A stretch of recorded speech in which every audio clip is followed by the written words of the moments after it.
Okay, I did a video the other day on the heart router on how to adjust everything and how good it was. Let me do a tutorial on how it works. Okay,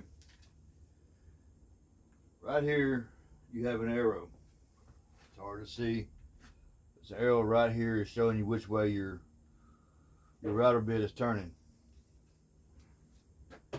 Now I ran across this question on the direction of pull or push when you're using a router bit. If you're on the outside of your material, you want to go counterclockwise. If you're on the inside of your material, rather than the inside out, you want to go clockwise. You want to go with your arrow. That way, what it's doing is your router bit is taking the meat off the wood. On the inside, same thing. You want to go in the same direction as your router bit arrow is pointing. You got to remember, if you're going this way, you're going to be pushing, pulling over, pulling back, and pulling back this way. It depends on how you do it, which arm you use, but these are the directions on how you want to do it. Stay on the outside, counterclockwise. On the inside of the material, clockwise. Fairly simple. If you're using hardwood, and you got some bits from Harbor Freight, if you have brand name bits, it don't matter.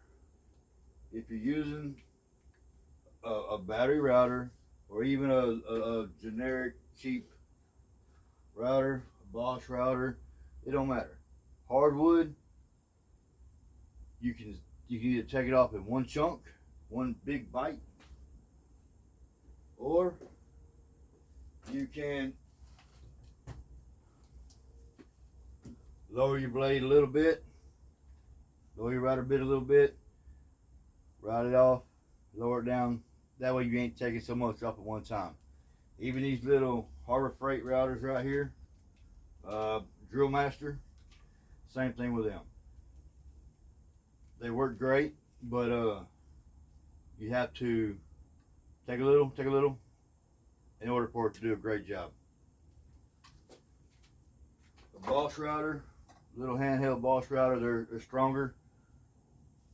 I would still, if you're doing something nice, you want something to turn out good, lower your bit, then do it again.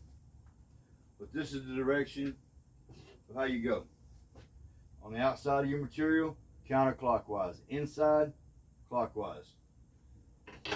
Now the problem with these little cheap Harbor Freight bits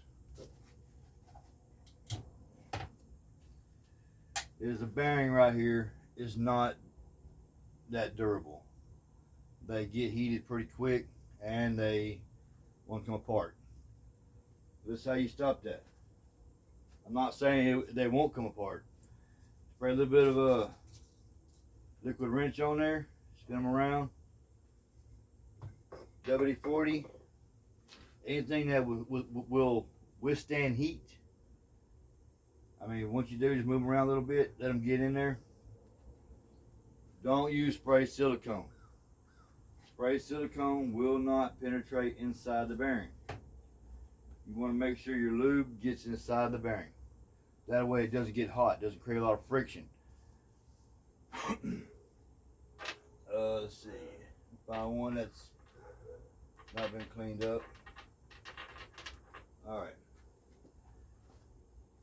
right. This is a flush cutting bit. I use for laminate. If you can see inside right here, you see it's dirty.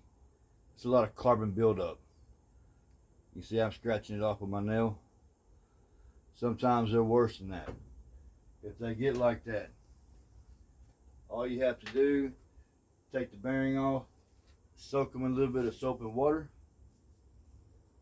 About 15 minutes, 20 minutes, get you a little toothbrush,